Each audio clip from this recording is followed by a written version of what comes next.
नमस्कार. विशेषच्या या भागामध्ये आपल्या सगळ्यांचं स्वागत. मी प्रसाद काथे.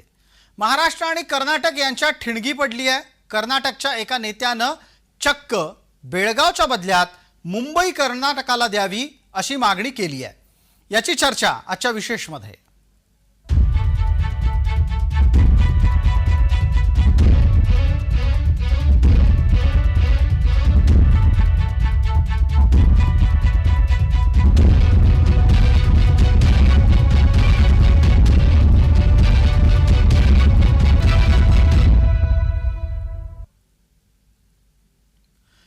महाराष्ट्र कर्नाटक बेळगाव सीमा वादावरून कर्नाटक सरकारचे काँग्रेसचे आमदार लक्ष्मण सवदी यांनी एक धक्कादायक विधान केलंय.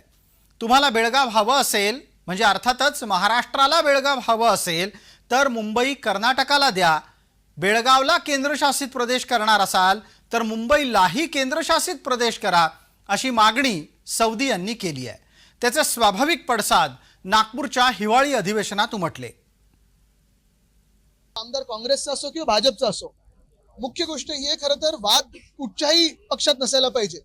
पण जे काही दोन्ही सरकार, मग वारंवार भाजपचं सरकार असेल किंवा काँग्रेसचं सरकार असेल, तिकडचं कर्नाटकाचं बेळगावमध्ये मराठी माणसावर जो अन्याय करत आहे त्याच्या विरोधात आम्ही बोलत राहणार. आणि आमची ही मागणी ठामपणे आहे की बेळगावला केंद्रशासित करणं गरजेचं आहेच. मुळात हे जे आमदार बोललेले आहेत, ठीक आहे, ते बोलत असतील काँग्रेसमध्ये असून, पण ही भाजपची पण भूमिका राहिलेली आहे आधी पण की मुंबईला केंद्रशासित करा. मुंबई ही मराठी माणसाला मिळवायला लागली, लढून मिळवायला लागलेली. कर्नाटक महाराष्ट्र सीमा प्रश्नाचा विषय हा न्यायप्रविष्ट सुद्धा आहे. मी मागच आपल्याला म्हटलं तसं महाराष्ट्र कर्नाटक सीमा प्रश्नाचा समन्वयक मंत्री मी होतो. आम्ही त्यावेळी सुप्रीम कोर्टामध्ये जी केस प्रलंबित आहे त्या केसचा खूप पाठपुरावा केलेला आहे. आणि काल देखील माननीय एकनाथजी शिंदे साहेबांना, माननीय फडणवीस साहेबांना महाराष्ट्र एकीकरण समितीचं मध्यवर्ती शिष्टमंडळ भेटलेलं आहे. आणि त्या शिष्टमंडळाला माननीय शिंदे साहेबांनी, माननीय फडणवीस साहेबांनी सांगितलेलं आहे की न्यायप्रविष्ट जी सुप्रीम कोर्टमधली केस आहे त्याच्यामध्ये आम्ही लक्ष घालू आणि त्या बाबतीत मराठी भाषिकांच्या पाठीशी महाराष्ट्र सरकार उभं आहे.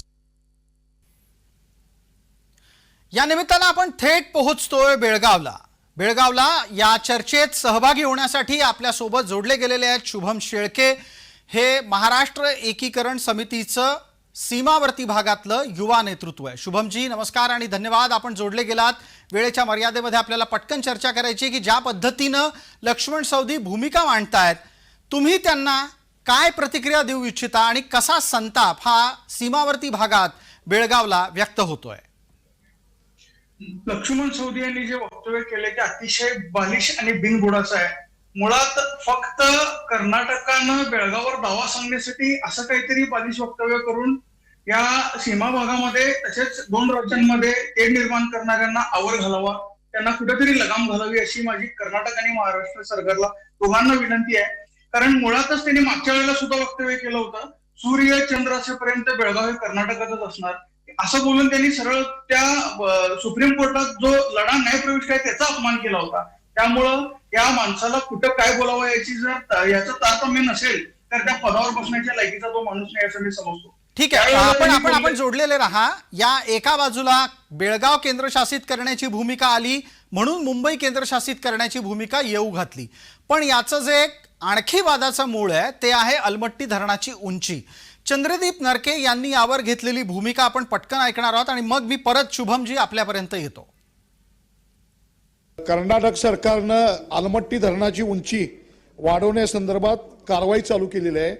519.60 मीटर हा आता तिथं प्रकल्पीय संचित पूर्ण संचयी पातळी आहे आणि आता त्याची संचयित पातळी 524 मीटर करण्याचे नियोजन त्यांनी केलेलं आहे. जर अलमट्टी धरणाची उंची जर वाढवली तर कोल्हापूर जिल्हा आणि सांगली जिल्हा आज महापुरामधून अतिशय हानिकारक परिस्थितीत जातोय. पिकं उद्ध्वस्त होतात, शहरं गावं उद्ध्वस्त होतात. विशेष करून पश्चिम भाग कोल्हापूरचा आणि सांगली जिल्हा याच्यामध्ये पूर परिस्थिती भयानक होती. जर 524 मीटर उंची केली त्या ठिकाणी कर्नाटक सरकार याची अंमलबजावणी करायला लागले. त्यासाठी जमिनीचं हस्तांतरण करणं या सेवा त्या ठिकाणी त्यांनी चालू केलेल्या आहेत कर्नाटक सरकारनं. महापुराचा फटका अतिशय अतिशय जादा बसणार आहे आणि मला वाटते या ठिकाणी कोल्हापूर आणि सांगली जिल्ह्यातली पूर परिस्थितीची गावं राहणारी नाहीत अशी परिस्थिती होणार आहे. त्याचा संपूर्ण फुगवटा या कोल्हापूर आणि सांगली जिल्ह्यामध्ये जाणार आहे, या पूर परिस्थितीतल्या गावामध्ये जाणार आहे. शुभम शेळके आपल्या सोबत आहेत, महाराष्ट्र एकीकरण समितीचे युवा नेतृत्व या नात्यानं परिचित असलेले बेळगावातून. मला पटकन सांगा, हा अलमट्टी धरणाचा मुद्दा हा सुद्धा कर्नाटकला त्रास देतोय का? हे मुळात अलमट्टी धरणाचा विषय आणि बेळगाव आणि आपला सीमा भागाचा जो सीमा प्रश्न आहे, हे दोन वेगळे मुद्दे आहेत. मुळातच कर्नाटक सरकारला मानवी भावना नाहीत असं माझं ठाम मत आहे. हे अमानुष सरकार कधीही माणसांच्या माणुसकीच्या दृष्टिकोनातून विचार करत नाही. बेळगावात अनेक वेळा अमानुष अत्याचार मराठी भाषिकांवर होतोय.